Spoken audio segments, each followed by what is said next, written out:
Hello दोस्तों, कैसे हैं आप सब। चलिए शुरू करते हैं आज एक चैप्टर का नाम है लायबिलिटी टू पे इन सर्टेन केसेस। इससे पहले कि मैं ये चैप्टर स्टार्ट कराऊं, मैं आपको बता दूं कि अब हम लोग जीएसटी के चैप्टर स्टार्ट कर रहे हैं।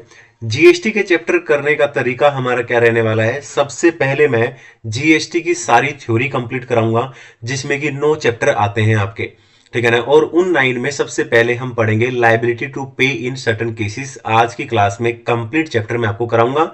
मैं आपको बताऊंगा कि कौन कौन से क्वेश्चन एग्जाम के लिए इंपॉर्टेंट है। ये डायरेक्टली जो भी नोट्स बनाए गए हैं बहुत ही ज्यादा इंपॉर्टेंट और बहुत अच्छे से डायरेक्ट फ्रॉम स्टडी मेट बनाए गए हैं, ठीक है ना।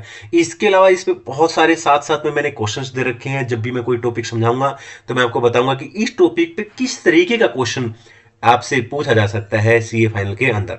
तो चलिए शुरुआत करते हैं। और आप लोग क्या करेंगे, या तो ये नोट्स ही निकाल लेंगे आप। ये नोट्स मैं आपको टेलीग्राम चैनल पे शेयर कर दूंगा, आप टेलीग्राम चैनल ज्वाइन कर लें, ठीक है ना। इसके अलावा अगर आप पहले कस्टम्स करना चाहते हैं, क्योंकि मेरा पढ़ाने का तरीका या आप लोगों के साथ नोट्स शेयर करने का जो तरीका रहता है वो क्या है, सबसे पहले मैं कस्टम्स कराता हूं। तो मैं कस्टम्स के सारे वीडियो डाल चुका हूं, उसका मैराथन भी बना के डाल चुका हूं। उसके बाद आप ये जीएसटी की थ्योरी के चैप्टर करना, और फिर उसके बाद बाकी के चैप्टर करना, इस तरीके से पढ़ना। क्लियर है। तो चलिए स्टार्ट करते हैं। 25 नंबर की थ्योरी आज से स्टार्ट कर रहे हैं, 9 चैप्टर। उसमें सबसे पहले हम पढ़ने वाले हैं लायबिलिटी टू पे इन सर्टेन केसेस। इसमें आप ऐसे सर्कल लगा लेंगे 1 2 3 और 4। इसका क्या मतलब है कि 4 रिवीजन आपको कम से कम इस चैप्टर के करने हैं, क्योंकि थ्योरी है। और मैक्सिमम से मैक्सिमम रिवीजन, जब तक कि चैप्टर के कॉन्सेप्ट्स आप सोते टाइम आंख बंद करके, अगर सोते टाइम कोई भी चैप्टर जब आप पढ़ रहे हो, उस चैप्टर को जब आप सो रहे हो, सोते टाइम चैप्टर बंद है, सब कुछ है, ठीक है ना, और आप सोने के लिए लेट गए हो, उस टाइम पर वो चैप्टर आपके दिमाग में अगर एकदम धड़ाधड़ सारी चीजें आ रही है, तो समझ लो कि वो चैप्टर, ठीक है ना, अब कहीं नहीं जाएगा। उसके नंबर आपको मिलने वाले हैं 100%, ठीक है ना। तो इतने अच्छे तैयारी करनी है आपको, इसलिए 4 रिवीजन कम से कम करने हैं, ठीक है। तो जब आप पहली बार पढ़ेंगे तो आप इसको सर्कल कर देंगे, यानी एक बार पढ़ लिया है। जब दूसरी बार पढ़ेंगे इसको सर्कल कर लेंगे, तीसरी बार में इसको, और चौथी बार इसको हाईलाइटर ले लेंगे, 2 कलर के या 3 कलर के या 4, जो भी आपको अच्छा लगे। ओके, तो सबसे पहले इसके अंदर पहला सेक्शन आता है अपना सेक्शन 85। तो चलिए सेक्शन 85 क्या कहता है। सेक्शन 85 बात करता है ट्रांसफर ऑफ बिजनेस। इससे पहले कि मैं आपको समझाऊं कि ट्रांसफर ऑफ बिजनेस सेक्शन 85 के अंदर क्या मतलब होता है, मैं आपको बता दूं कि ये क्वेश्चन एग्जाम के लिए इंपॉर्टेंट है। इंपॉर्टेंट फॉर एग्जाम मैंने लिख के दे रखा है नोट्स के अंदर, yes very important for exam. तो यहां पे लिखा हुआ है इंपॉर्टेंट फॉर एग्जाम। तो जो भी नोट्स के अंदर हर टॉपिक पे लिखा होगा कि ये इंपॉर्टेंट फॉर एग्जाम है, ये इंपॉर्टेंट फॉर एग्जाम, तो वो तो आपको करके ही जाना है, ठीक है। तो चलिए स्टार्ट करते हैं। सबसे पहला सवाल आता है कि सर ये ट्रांसफर ऑफ बिजनेस का मतलब क्या होता है। ट्रांसफर ऑफ बिजनेस का मतलब है, जैसे एक एक्स लिमिटेड कंपनी, एक वाई लिमिटेड कंपनी है। एक्स लिमिटेड कंपनी अपना बिजनेस बेच देती है वाई लिमिटेड कंपनी को, ठीक है ना, तो उसको बोलते हैं ट्रांसफर ऑफ बिजनेस। बस इस यही मतलब है, बोलो क्लियर है। तो यहां पर यही बता रखा है कि ट्रांसफर ऑफ बिजनेस का क्या मतलब है। तो ट्रांसफर ऑफ बिजनेस मतलब एक कंपनी पूरा बिजनेस भी ट्रांसफर कर सकती है, अपना पार्ट भी ट्रांसफर कर सकती है। और ट्रांसफर करने का तरीका क्या हो सकता है, sale, gift, lease, leave, licence, hire और एनी अदर मैनर, कोई और तरीका भी हो सकता है। तो यहां पे पहले ट्रांसफर ऑफ बिजनेस क्या होता है वो बता रखा है इसने, और वो कैसे हो सकता है वो बता रखा है। नीचे आ जाते हैं। अब बारी आती है कि जब एक कंपनी अपना बिजनेस दूसरी कंपनी को बेचती है, ठीक है, तो उसकी टैक्स लायबिलिटी या इंटरेस्ट या पेनल्टी का क्या होएगा। तो देखिए पहले तो आपको यह देखना पड़ेगा, ठीक है, कि जब बिजनेस ट्रांसफर किया जाता है, एक्स लिमिटेड वाई लिमिटेड को जब अपना बिजनेस ट्रांसफर कर रही है, तो जो भी टैक्स, इंटरेस्ट या पेनल्टी है, किस पीरियड का, before transfer of business, business को ट्रांसफर करने से पहले का, ठीक है ना। तो उसके लिए तो वो दोनों लायबल होंगे, यानी एक्स लिमिटेड भी और वाई लिमिटेड भी। यहां पे लिख रखा है both transfer and transferee shall jointly and severally भी लायबल। लेकिन अगर मैं बात करूं आफ्टर ट्रांसफर ऑफ बिजनेस, मतलब for the period after transfer of business, business transfer होगा उसके बाद टैक्स, इंटरेस्ट और पेनल्टी के लिए कौन लायबल होगा, तो ओनली ट्रांसफरी लायबल होगा। यह बात आपको पता होनी चाहिए। अब यहां पे क्वेश्चन खत्म हो गया सेक्शन 85। आई होप क्लियर है। अब इसके ऊपर कैसा क्वेश्चन एग्जाम में पूछा जा सकता है, तो चलिए वो भी चेक कर लेते हैं। सर आपको कैसे पता है कि ये क्वेश्चन एकदम बढ़िया क्वेश्चन है। तो देखिए इसका स्टडी सोर्स क्या है, स्टडी मैट का क्वेश्चन है। तो स्टडी मेट के क्वेश्चन से मैंने यहां पे उठाया है ये, तो ऑब्वियसली बात है स्टडी मेट के क्वेश्चन तो आपको आने ही चाहिए। अब यहां पे आ जाते हैं। अब इस क्वेश्चन में क्या बता रखा है कि एक कंपनी है जिसका नाम है अवतार इंडस्ट्रीज करके, ठीक है। और ये क्या है, ये अपना बिजनेस बेच रही है। और किसको बेच रही है? ये अपना बिजनेस बेच रही है रोलेक्स मैन्युफैक्चरर को। बोलो क्लियर है? अब ये पूछ रहा है कि आपको बताना है, ठीक है ना, कि टैक्स लायबिलिटी, इंटरेस्ट या पेनल्टी जो है, ठीक है ना, और केस कौन सा है? बिफोर ट्रांसफर, यानी बिफोर ट्रांसफर ऑफ बिजनेस के केस में आप बताओ कौन लायबल होगा। तो देखिए, सबसे पहले आप ये लिख देना कि ट्रांसफर ऑफ बिजनेस का मतलब क्या है, फिर बिफोर का केस ही है, आफ्टर का लिखने की जरूरत आपको पड़ेगी नहीं, है ना, ठीक है ना। तो बिफोर का लिख के फिर आपको ये लिख देना है, बिफोर के केस में दोनों लायबल होते हैं, तो दोनों मतलब, ठीक है ना, ये ट्रांसफर भी, अवतार इंडस्ट्रीज भी एंड रोलेक्स मैन्युफैक्चरर, ठीक है ना, बोथ, ठीक है ना, both shall jointly and severally will be liable for tax, interest and penalty in the given case. बात खत्म, आंसर बन गया। आई होप क्लियर है। अब आगे चलते हैं, ठीक है ना। तो ये हो गया है। अब यहां पे आ जाते हैं और ये अब पढ़ने वाले हम लोग 85 के बाद सेक्शन 86। तो गाइस सेक्शन 86 क्या कह रहा है, देखते हैं ध्यान से। सेक्शन 86 एजेंट एंड प्रिंसिपल की लायबिलिटी की बात करता है, एजेंट एंड प्रिंसिपल की। चलिए इसको समझेंगे, लेकिन सबसे पहले ये देखेंगे कि क्या ये क्वेश्चन इंपॉर्टेंट है एग्जाम के लिए। तो मैंने यहां पे लिख के दे रखा है, यस इंपॉर्टेंट फॉर एग्जाम। अब इसको थोड़ा ध्यान से समझना, ठीक है ना। अब ये क्या मतलब है इसका? अब इसका मतलब ये है कि मान लो तारक मेहता का उल्टा चश्मा के अंदर, ठीक है ना, अपने जेठा भाई हैं, ठीक है ना, उनका एग्जाम्पल ले लेते हैं, जेठालाल, ठीक है ना। और जेठालाल ने, ठीक है ना, जेठालाल ने क्या बोला, ठीक है ना, भागा को बोला कि भाई भागा, ठीक है ना, अगर तू ये माल बेच देता है, तो इस केस में प्रिंसिपल कौन हो गया? जेठालाल। एजेंट के रूप में काम कर रहा है कौन है? एजेंट के रूप में काम कर रहा है भागा क्या कर रहा है? भागा सेठ से, यानी कि जेठालाल से माल रिसीव कर रहा है, उसके बिहाफ पे माल बेच रहा है, सप्लाई कर रहा है, ठीक है ना, क्लियर है। अपने प्रिंसिपल के बिहाफ पर जब एजेंट माल सप्लाई करता है, माल बेचता है, उस केस में जो भी टैक्स लायबिलिटी बनती है उस गुड्स के ऊपर, उसके लिए जेठालाल और Bagha both jointly and severally will be liable to pay tax. बोलो क्लियर है? तो यहां पर वही बता रखा है, वेयर एन एजेंट यानी कि बागा सप्लाई करता है या रिसीव करता है कोई भी गुड्स, ठीक है ना, किसके बिहाफ पर? जेठालाल यानी प्रिंसिपल के बिहाफ पर। तो उस केस में एजेंट भी और प्रिंसिपल भी दोनों ही, ठीक है ना, shall jointly and severally will be liable किस चीज के लिए? To pay tax on such goods. बोलो क्लियर है? अब इसके ऊपर क्वेश्चन कैसे आ सकता है? तो चलिए इसके ऊपर भी मैंने एक क्वेश्चन दे रखा है कि किस तरीके से क्वेश्चन आपसे पूछ सकते हैं। सर ये क्वेश्चन का सोर्स क्या है, आपने ये क्वेश्चन कहां से उठाया है? तो आप यहां पे देख सकते हैं, ये स्टडी मेट से क्वेश्चन मैंने उठाया है। बोलो क्लियर है? अब यहां पर क्या बता रखा है, एक कंपनी है एबीसी मैन्युफैक्चरर लिमिटेड और उस कंपनी ने एक एजेंट रखा है, उस एजेंट का नाम क्या है? Raghav and sons. Raghav and sons क्या करेगा, ठीक है ना, इस कंपनी के बिहाफ पर गुड्स बेचेगा, एजेंट है ना। बोलो क्लियर है? अब ये राघव एंड सन्स क्या कर रहा है, ये स्वामी एसोसिएट्स को माल बेच रहा है, किसके बिहाफ पर? एबीसी एंड सन्स के बिहाफ पर एजेंट इसको माल बेच रहा है। अब ऐसे केस में किसकी क्या लायबिलिटी बनेगी? Under section 86। तो पहले तो पूरा सेक्शन 86 लिख दो, फिर उसके बाद आप यही बात लिख देना कि इन द गिवन केस, ठीक है ना, कौन कौन एजेंट कौन है? राघव एंड सन्स, और प्रिंसिपल कौन है? ABC manufacturer limited. Both shall jointly and severally will be liable to pay tax on such goods which are sold by Raghav and sons, ठीक है ना, टू स्वामी एसोसिएट्स। बोलो क्लियर है? आगे चलते हैं। अब गाइस सेक्शन 85 हो गया, सेक्शन 86 हो गया, अब आ जाते हैं सेक्शन 87 के ऊपर। सेक्शन 87 किसकी बात करता है? सेक्शन 87 बात करता है अमलगमेशन और मर्जर की। पहले देख लेते हैं कि क्या ये क्वेश्चन इंपॉर्टेंट है। इसके ऊपर तो कुछ ज्यादा ही इंपॉर्टेंट लिखा हुआ है, इसका मतलब है ये क्वेश्चन अब तक के तीनों क्वेश्चन में सबसे ज्यादा इंपॉर्टेंट है। इसका कहां से उठाया है सर, आपको कैसे पता ये सब बातें? स्टडी मैट का क्वेश्चन नंबर 6 यही है। आरटीपी नवंबर 2018 का क्वेश्चन देखोगे तो यही इसी से क्वेश्चन आया था, ठीक है ना। आरटीपी नवंबर 2019 में उठाओगे तो ऐसा ही क्वेश्चन इसी से उठा हुआ था। एमटीपी दिसंबर 21 के अंदर भी अमलगमेशन और मर्जर 87 सेक्शन के ऊपर क्वेश्चन है। एमटीपी नवंबर 22 के ऊपर भी क्वेश्चन है, तो ये क्वेश्चन इसका मतलब बहुत ज्यादा इंपॉर्टेंट है। तो चलिए समझ लेते हैं पहले इसको और समझेंगे एक एग्जाम्पल के थ्रू, फिर आगे बढ़ेंगे। इस एग्जाम्पल से समझ लेते हैं, फिर इसका सारा का सारा कंटेंट आपको याद करने में हेल्प होगी, आप जल्दी से जल्दी कंटेंट लिख पाओगे। तो एग्जाम्पल क्या है, एक कंपनी है दोस्तों एक्स लिमिटेड और एक कंपनी है वाई लिमिटेड, ओके। और यहां पर क्या हो गया है, अमलगमेशन, ठीक है ना, हो गया है, यानी कि मर्जर हो गया है और दोनों कंपनी मिलके एक कंपनी बन जाती है, ठीक है ना, एक्स वाई लिमिटेड। बोलो क्लियर है? ठीक है ना, एक्स वाई लिमिटेड। आगे जाते हैं वापिस। ठीक है ना, ये लो।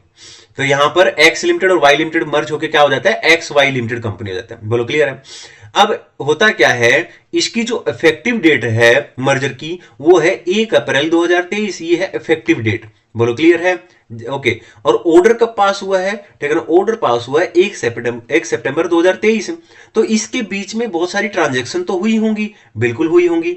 तो जो भी ट्रांजैक्शन इस पीरियड के बीच में हुई है, इफेक्टिव डेट से लेके ऑर्डर पास करने के बीच में, उन ट्रांजैक्शंस को सप्लाई माना जाएगा। पहली बात तो सप्लाई माना जाएगा। दूसरी बात, रिस्पेक्टिव कंपनीज, यानी दोनों कंपनीज जो एक्स लिमिटेड और वाई लिमिटेड है, दो रिस्पेक्टिव कंपनीज के टर्नओवर में उसको इंक्लूड करेंगे सप्लाई को, बिल्कुल ठीक है। और दोनों ही कंपनीज अकॉर्डिंगली टैक्स पे करेंगी, बिल्कुल ठीक है। दोनों ही कंपनी जो है डिस्टिंक्ट कंपनी मानी जाएगी फॉर दैट पीरियड, मतलब जो बीच का पीरियड है इसके लिए। बोलो क्लियर है। और इनका रजिस्ट्रेशन भी क्या हो जाएगा, कैंसिल हो जाएगा। ये बातें आपको ध्यान रखनी है और ये सारा का सारा मैटर आपको चिपका देना है। अब कैसे लिखना है, तो चलिए इसकी प्रेजेंटेशन मैं आपको दिखा देता हूं। तो यहां पर आप देख सकते हैं, तो पहले पैराग्राफ में क्या दे रखे हैं, पढ़ते हैं इसको। When two or more companies are amalgamated and merged in the pursuance of an order of court, tribunal or otherwise, मतलब जब दो या दो से ज्यादा, ठीक है ना, कंपनीज मिलके या तो मर्ज होती है या अमलगमेटेड होती हैं, और होने का कारण क्या है, ठीक है ना, ऑर्डर, किसका ऑर्डर, कोर्ट, ट्रिब्यूनल या किसी भी तरीके से होती है, ठीक है। ओके, तो वो अमलगमेशन और मर्जर हो जाएगा, है ना। तो आगे उसके बाद आता है, any two or more of such companies have supplied and received any goods, ठीक है ना, or services to each other during the period. During the period का मतलब कौन सा पीरियड की बात कर रही है, जो मैंने आपको डेट बताई थी, कौन सी डेट की बात कर रही है, ड्यूरिंग द पीरियड मतलब, ठीक है ना, ये पीरियड की बात कर रहा है। यहां से इफेक्टिव डेट से लेके ऑर्डर पास के बीच में इस पीरियड, इसको बोल रहे हैं ड्यूरिंग द पीरियड, ठीक है ना। हालांकि इसने आगे बता भी रखा है, commencing on date from which order is take effect, यानी इफेक्टिव डेट से लेके कहां से, डेट ऑफ ऑर्डर के बीच में। बोलो क्लियर है, वो होगा ड्यूरिंग द पीरियड, उस पीरियड के लिए। तो उस पीरियड के बीच में जो भी ट्रांजैक्शंस होंगी उनको हम क्या मान लेंगे गाइज, सप्लाई मान लेंगे। और जो भी सप्लाई माना है रिस्पेक्टिव कंपनीज के टर्नओवर में वो इंक्लूड हो जाएगा, और अकॉर्डिंगली वो लोग क्या करेंगे, टैक्स पे करेंगे। ये सब बातें मैंने यहां पे बता दी है। और कंपनीज को क्या माना जाएगा, डिस्टिंक्ट कंपनीज माना जाएगा, एक्स लिमिटेड और वाई लिमिटेड को, जैसे मैंने बताया था, है ना। और इनका रजिस्ट्रेशन सर्टिफिकेट क्या हो जाएगा, कैंसिल हो जाएगा। बोलो क्लियर है, ठीक है ना, आई होप क्लियर है, ठीक है। तो ये हो गया क्वेश्चन। अगले क्वेश्चन पे चलते हैं हम लोग। अब आगे आते हैं, इसके ऊपर कैसे क्वेश्चन आ सकता है सर, चलिए इसके ऊपर क्वेश्चन देख लेते हैं। सेक्शन 87 के ऊपर कैसा क्वेश्चन आ सकता है सर, ये क्वेश्चन आपने कहां से उठाया, स्टडी मेट का क्वेश्चन है ये, ठीक है ना। तो discuss the liability to pay tax in case of amalgamation and merger, और सेक्शन भी बता रखा है साथ में, सेक्शन 87। तो कुल मिला के आप समझ में होंगे, और जो भी मैटर मैंने ऊपर दे रखा है वो सारा चिपका डालो, ठीक है ना, बात खत्म, ठीक है। ओके, चलते हैं आगे की तरफ, और अब हम पढ़ेंगे पॉइंट नंबर 4, ठीक है। अब यहां पढ़ने वाले हैं सेक्शन 88 और 89 सेक्शन। तो सेक्शन 88 बात करता है कंपनी के लिक्विडेशन की, सेक्शन 89 बात करता है एक प्राइवेट कंपनी, ठीक है ना, एक प्राइवेट कंपनी जब क्या नहीं हो पाता है, एक प्राइवेट कंपनी जब अनेबल हो जाती है अपना टैक्स पे वगैरह करने के लिए, तो उसके डायरेक्टर की क्या जिम्मेदारी होगी, ये बोलता है 89। तो चलिए आते हैं और एक एक करके बात पढ़ते हैं। तो सबसे पहले गाइस अपन पढ़ेंगे दोस्तों सेक्शन 88 क्या बोलता है। सेक्शन 88 जैसा कि मैंने बताया कंपनी के लिक्विडेशन की बात करता है। तो कंपनी के लिक्विडेशन के केस में क्या होगा, लिक्विडेटर को अपॉइंट करेंगे। तो लिक्विडेटर क्या करेगा, जब उसकी अपॉइंटमेंट होगी, अपॉइंटमेंट होते ही अपॉइंटमेंट की डेट से 30 दिन के अंदर अंदर वो कमिश्नर को इंटीमेशन देगा कि भाई मेरी अपॉइंटमेंट हो गई है। उसके बाद कमिश्नर क्या करेगा, कमिश्नर लिक्विडेटर को नोटिफाई करेगा, ठीक है ना, कि भाई क्या टैक्स बन रहा है, क्या इंटरेस्ट है, क्या पेनल्टी वगैरह जो भी अमाउंट है रिक्वायर्ड है, कमिश्नर उसको बताएगा। कितने दिन के अंदर, इंटीमेशन के 3 महीने के अंदर अंदर वो बताएगा। ये ध्यान रखना टाइम पीरियड। अब क्या इसके ऊपर क्वेश्चन आ सकता है, बिल्कुल आ सकता है। इसके ऊपर क्वेश्चन कैसे आ सकता है, स्टडी मेट का क्वेश्चन नंबर 9 इसी के ऊपर है गाइज, और सीए फाइनल मई 2018 के अंदर क्वेश्चन आया था ये। तो कैसा क्वेश्चन है एक बार पढ़ लेते हैं। Explain the provision relating to liability for GST in case of company in liquidation। तो यहां पे क्लियरली लिख रखा है लिक्विडेशन कंपनी, और सेक्शन भी लिख रखा है, तो आप समझ जाएंगे, ठीक है ना, क्लियर है जी, ठीक है।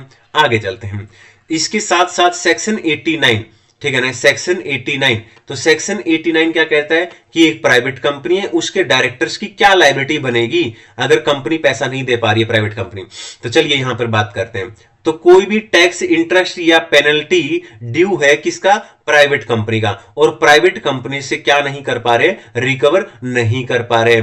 इस केस में हर एक वो व्यक्ति जो प्राइवेट कंपनी का डायरेक्टर था उस टाइम पे, वो ज्वाइंटली एंड सेवरली लायबल हो सकता है उस टैक्स इंटरेस्ट और पेनल्टी के लिए, अनलेस ही प्रूव, अगर उस डायरेक्टर ने प्रूव कर दिया तो वो लायबल नहीं होगा। क्या प्रूव कर दिया, that non recovery cannot be attributed to gross neglect, misfeasance and breach of duty on his part in relation to affairs of the companies. However if converted into public company, अगर private company convert हो जाती है public company में तो director तब भी liable नहीं होंगे, लेकिन उनकी अगर किसी तरीके की कोई पर्सनल पेनल्टी है, ठीक है ना, उसके लिए जरूर लायबल होंगे। आई होप क्लियर है। आ जाते हैं इसके ऊपर क्वेश्चन कैसा आ सकता है। तो यहां पर एक क्वेश्चन दे रखा है, ये क्वेश्चन कहां से उठाया है, आरटीपी सीए फाइनल मई 22 के अंदर गाइज ये क्वेश्चन आपको मिलेगा। क्वेश्चन आ रखा है मिस्टर अजीत बासु का करके क्वेश्चन है, और इसमें ये पूरा का पूरा क्वेश्चन दे रखा है, ठीक है ना, बोलो क्लियर है। और यही चीज आपको बतानी है इसके अंदर पूरी की पूरी, ठीक है, ओके ठीक है। अब आगे आ जाते हैं और अब हम पढ़ेंगे क्वेश्चन नंबर 5 यानी कंटेंट नंबर 5। अब हम पढ़ने वाले हैं सेक्शन 90। सेक्शन 90 किसके बारे में बात कर रहे हैं, एक पार्टनरशिप फर्म और पार्टनर, एक पार्टनरशिप फर्म दिमाग में लेके आओ, ठीक है ना, और उसके पार्टनर्स, उनकी क्या लायबिलिटी बनती है। तो चलिए उसके बारे में बात करते हैं। तो सबसे पहले देख लेते हैं यहां पर, ये स्टडी मेट के अंदर क्वेश्चन नंबर 8 है, ठीक है ना, इसके ऊपर स्टडी मेट में क्वेश्चन नंबर 10 भी दे रखा है इसके ऊपर, और सीए फाइनल में 2022 में इसके ऊपर क्वेश्चन आया है, एमटीपी दिसंबर 2021 में इसके ऊपर क्वेश्चन है, एमटीपी मई 22 के अंदर इसके ऊपर क्वेश्चन है। तो मतलब बहुत ज्यादा इंपॉर्टेंट क्वेश्चन है। तो सबसे पहली बात, जब पार्टनरशिप फर्म और पार्टनर्स का नाम आए तो एक बात तो ये याद रखना, ठीक है ना, कि पार्टनरशिप फर्म और पार्टनर्स के केस में, ठीक है ना, याद रखना कि फर्म भी और जो भी पार्टनर है पार्टनरशिप फर्म का, वो ज्वाइंटली एंड सेवरली लायबल होंगे, जो भी टैक्स इंटरेस्ट या पेनल्टी बनता होगा उसके लिए। पहली बात ये क्लियर होगी। दूसरी बात, अब मान लो एक पार्टनरशिप फर्म है और उस पार्टनरशिप फर्म के अंदर कोई पार्टनर रिटायर हो रहा है, तो रिटायर कैसे होगा, अगर कोई पार्टनर रिटायर होता है तो उसको ना 1 महीने के अंदर अंदर, जब वो रिटायर हो रहा है उस डेट, तो उसको ना रिटायरमेंट की डेट से 1 महीने के अंदर अंदर कमिश्नर को इंटीमेशन देना पड़ेगा, ठीक है ना, नोटिस के द्वारा, राइटिंग में, ठीक है ना, बताना पड़ेगा कि भाई मैं रिटायर हो रहा हूं, ठीक है, ये बात है, ठीक है ना। अगर वो 1 महीने के अंदर अंदर इंटीमेशन दे देता है तो वो डेट ऑफ रिटायरमेंट तक, ठीक है ना, up to date of retirement, ठीक है, तक ही उसकी लायबिलिटी रहेगी। लेकिन अगर वो 1 महीने के अंदर इंटीमेशन नहीं देता है तो जब वो इंटीमेशन देगा, डेट ऑफ इंटीमेशन तक उसका क्या रहेगा, ठीक है ना, लायबिलिटी रहेगी। आई होप क्लियर है। अब आ जाते हैं आगे की तरफ गाइस, और क्वेश्चन नंबर 6 पढ़ लेते हैं। सेक्शन 92, सेक्शन 92 के ऊपर, ठीक है ना, कुछ ज्यादा है नहीं, लेकिन आपको पता होना चाहिए क्योंकि इसके ऊपर भी एक क्वेश्चन है, ठीक है ना। ये क्वेश्चन क्या है, what happens to GST liability when estate of a taxable person is under the control of court of wards, ठीक है ना। इसका क्या मतलब हुआ, कोई एक व्यक्ति है, टैक्सेबल पर्सन है, उसकी कोई लायबिलिटी बनती है, लेकिन उसकी सारी की सारी प्रॉपर्टी किसके पास रखी हुई है, ठीक है ना, कोर्ट ऑफ वार्ड्स के ऊपर या किसी मैनेजर के ऊपर, या कोई रिसीवर है या कोर्ट के पास उसकी प्रॉपर्टी पड़ी हुई है। तो ऐसे केस में जीएसटी की लायबिलिटी कहां से मिलेगी हमें, तो भाई जिसके पास भी वो प्रॉपर्टी पड़ी हुई है, जिसके पास भी उसकी बिजनेस की जो भी पड़ा हुआ है प्रॉपर्टी वगैरह स्टेट पड़ी हुई है, ठीक है ना, कोर्ट से भी क्लेम कर सकते हैं, मैनेजर है तो मैनेजर से क्लेम कर सकते हैं, रिसीवर है तो रिसीवर से, वैसे ही है इसके ऊपर क्वेश्चन है। तो आ जाते हैं, तो इसमें 3 बातें मोटी मोटी आपको याद रखनी है कि कोई भी टैक्सेबल पर्सन है, अगर उसकी ई स्टेट है, कोई भी टैक्सेबल पर्सन है अगर उसकी कोई ई स्टेट है, ठीक है ना, और उसके रिस्पेक्ट में उसका क्या बनता है, टैक्स इंटरेस्ट या पेनल्टी बनती है, जबकि उस प्रॉपर्टी के ऊपर कंट्रोल किसका है, ठीक है ना, कोर्ट ऑफ वार्ड्स का, एडमिनिस्ट्रेशन जनरल का, ऑफिशियल कोई ट्रस्टी वस्टी है, कोई रिसीवर है, कोई मैनेजर अपॉइंट कर रखा कोर्ट वगैरह ने, है ना। तो ऐसा कुछ है, तो फिर हम लोग क्या कर सकते हैं, उस कोर्ट ऑफ वार्ड्स या मैनेजर या रिसीवर या एडमिनिस्ट्रेटर वगैरह, ठीक है, ऑफिशियल ट्रस्टी से हम उसको रिकवर कर सकते हैं। बस इतनी सी 3 बातें ध्यान रखनी है, ठीक है ना। तो पहला बात, टैक्सेबल पर्सन की क्या है, स्टेट है, कंट्रोल में है किसके, कोर्ट ऑफ वार्ड्स, और इन बंदों के नाम लिख देना सभी के, रिसीवर वगैरह, मैनेजर वगैरह, ऑफिशियल ट्रस्टी वगैरह, कुछ नाम याद रख लेना, उनसे रिकवर कर सकते हैं। बस ये 3 बातें लिख देना, आंसर बन जाएगा। आगे चलते हैं। This question again very important question, section है सेक्शन 93 सब सेक्शन 1। ये बात करता है डेथ ऑफ ए पर्सन। कोई व्यक्ति है, ठीक है ना, एक व्यक्ति है और उसकी लायबिलिटी बनती है, या तो उसको टैक्स देना है, इंटरेस्ट देना है, या पेनल्टी देना है अंडर सीजीएसटी एक्ट, लेकिन वो मर जाता है। अब क्या होगा, अब मरने के बाद हमें देखना पड़ेगा कि क्या उसका बिजनेस कंटिन्यू रहा है मरने के बाद या उसका बिजनेस कंटिन्यू नहीं रहा है। अगर बिजनेस कंटिन्यू है उसकी डेथ के बाद, तो जो भी लीगल रिप्रेजेंटेटिव है या कोई भी और व्यक्ति जो बिजनेस को कैरी कर रहा है, कंटिन्यू कर रहा है बिजनेस को, वो व्यक्ति उसकी जो भी लायबिलिटी होगी वो पे करेगा, ठीक है ना। लेकिन अगर बिजनेस बंद कर दिया गया, डिसकंटिन्यू हो रहा है, तो जो भी लीगल रिप्रेजेंटेटिव है उसके लीगल रिप्रेजेंटेटिव को जो भी उसकी ई स्टेट रिसीव हुई है, यानी उसकी प्रॉपर्टी वगैरह जो भी रिसीव हुई है, उसमें से वो लायबिलिटी पे करेगा। आई होप क्लियर है। इसके ऊपर क्वेश्चन बहुत बार आया है, तो क्वेश्चन इसका स्टडी मेट का क्वेश्चन नंबर 7 यही है, स्टडी मेट का क्वेश्चन नंबर 3 इसके ऊपर है, स्टडी मेट का क्वेश्चन नंबर 4 इसके ऊपर है, और सीए फाइनल नवंबर 23 के अंदर भी इसके ऊपर क्वेश्चन है, एमटीपी मे 22 के अंदर भी इसके ऊपर ही क्वेश्चन है। तो गाइस यहां पर पूरा का पूरा चैप्टर कंप्लीट हो जाता है। आई होप एकदम से अच्छे से आपको समझ में आ गया होगा, ठीक है ना। बहुत शानदार तरीके से मैंने गाइस नोट्स बनाए हैं, आप देख सकते हो, इसमें मैंने सारे क्वेश्चंस इंक्लूड कर दिए हैं, ठीक है ना। साथ साथ में हर एक टॉपिक के ऊपर कैसा क्वेश्चन है, और मैंने लिख दिया साथ में कि कौन सा क्वेश्चन एग्जाम के लिए इंपॉर्टेंट है, कैसे कैसे क्वेश्चन पूछ सकते हैं वो पेपर से, एकदम शानदार तरीके से। और 4 रिवीजन मिनिमम रहने चाहिए, ठीक है ना, थ्योरी के। पहला रिवीजन काम खत्म, दूसरा रिवीजन, ठीक है ना, टाइम नहीं हो तो मेरी वीडियो से कर लेना, तीसरा रिवीजन टाइम नहीं हो तो मेरी वीडियो से कर लेना, चौथा रिवीजन मेरी वीडियो से कर लेना अगर टाइम नहीं हो तो। लेकिन खुद से रिवीजन करोगे, ठीक है ना, खुद से रिवीजन, अगर देखो एक बार रिवीजन कर लो, 2 बार रिवीजन करो, 3 बार, बार बार रिवीजन करना, ठीक है ना। और सबसे अच्छी चीज है कि आप जब सो तो आंखें बंद करो, चैप्टर पढ़ लिया आपने 2-3 बार दिन में, ठीक है ना। थ्योरी चैप्टर है ना, कितना देर लगेगा, आधा घंटे का वीडियो 2-3 बार देख के, ठीक है ना, मेट्रो से जा रहे हो कहीं पे देख लो, ठीक है ना। 10 गाने सुनने से अच्छा है ना कि भाई आप मतलब एक बार वीडियो देख लो, है ना। मतलब समझ रहे हो आप भावनाओं को, मतलब मैक्सिमम से मैक्सिमम टाइम आपको रिवीजन करना है थ्योरी का, ताकि दिमाग में रिटेन रहे पूरा का पूरा कॉन्सेप्ट, पूरी की पूरी प्रेजेंटेशन अच्छी हो, हमारी इंग्लिश अच्छे से लिख पाए, है ना। ओके, आई होप क्लियर है। वीडियो को जरूर लाइक करें और चैनल को सब्सक्राइब कर लें अगर नहीं किया है, और टेलीग्राम चैनल पे ये नोट्स मैं शेयर कर दूंगा। और कस्टम्स, ठीक है ना, सबसे पहले कस्टम्स करना है गाइज आपको, 20 नंबर पक्के कर लो, उसके लिए पूरा मैराथन डला हुआ है, सारे नोट्स डले हुए हैं। फिर भी कोई दिक्कत है तो आप मुझे बताएं, कमेंट बॉक्स में बता सकते हैं, ठीक है। आज के लिए इतना ही। और सेट बी अगर आपने क्लियर नहीं किया है और अभी सेट बी देने जा रहे हैं, तो सेट बी देने से पहले 4.5 घंटे का मैराथन वीडियो जरूर देख लेना मेरा, ठीक है ना। आपका एकदम मस्त अच्छे तरीके से पूरी की पूरी इंपॉर्टेंट थ्योरी और इंपॉर्टेंट क्वेश्चन सारे रिवीजन हो जाएंगे। तो आज के लिए इतना ही। वीडियो को लाइक करें, ठीक है ना, और चैनल को सब्सक्राइब करें। Thank you.